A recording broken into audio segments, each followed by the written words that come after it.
l'éclosion des cas de COVID-19, lorsque la crise a éclaté vers les mois de février-mars 2020, le gouvernement canadien a fermé les frontières et des mesures de restriction à la frontière, faisant en sorte que, par exemple, les touristes ou les visiteurs commerciaux ne pouvaient plus y aller.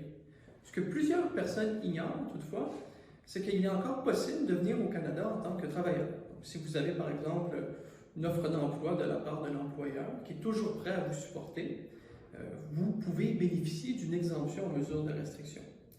Pour ce qui est des permis d'études, tout récemment, donc depuis vers la fin du mois d'octobre, les étudiants dont la demande de permis d'études a été acceptée et dont leur présence est physiquement requise dans le cadre de leur cours, ceux-ci peuvent encore venir au Canada malgré les mesures de restriction.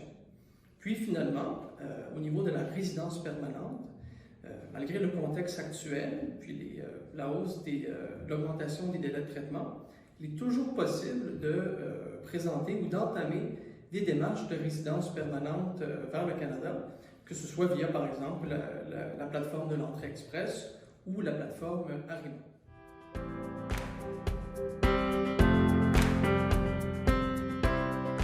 De la résidence permanente, c'est un projet qui nécessite beaucoup d'organisation et la réalisation de différentes étapes au préalable.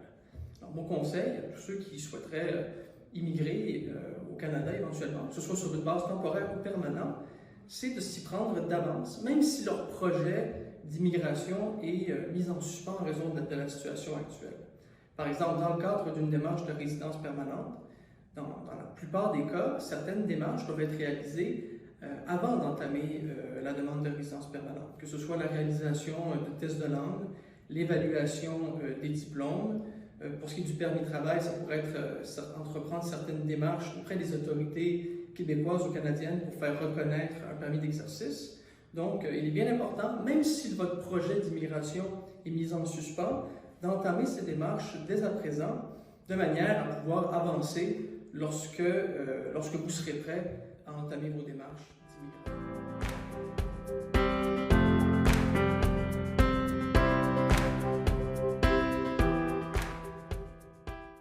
Ce qu'on constate souvent dans le cadre de nos consultations avec des clients qui cherchent à immigrer ici, c'est que souvent, ils ont une idée très fixe en tête. Ils ont lu, par exemple, dans un journal local, un nouveau programme ou une nouvelle qui concerne l'immigration au Canada ou au Québec, et ils s'imaginent nécessairement que ce programme-là ou cette nouvelle-là va leur permettre d'immigrer.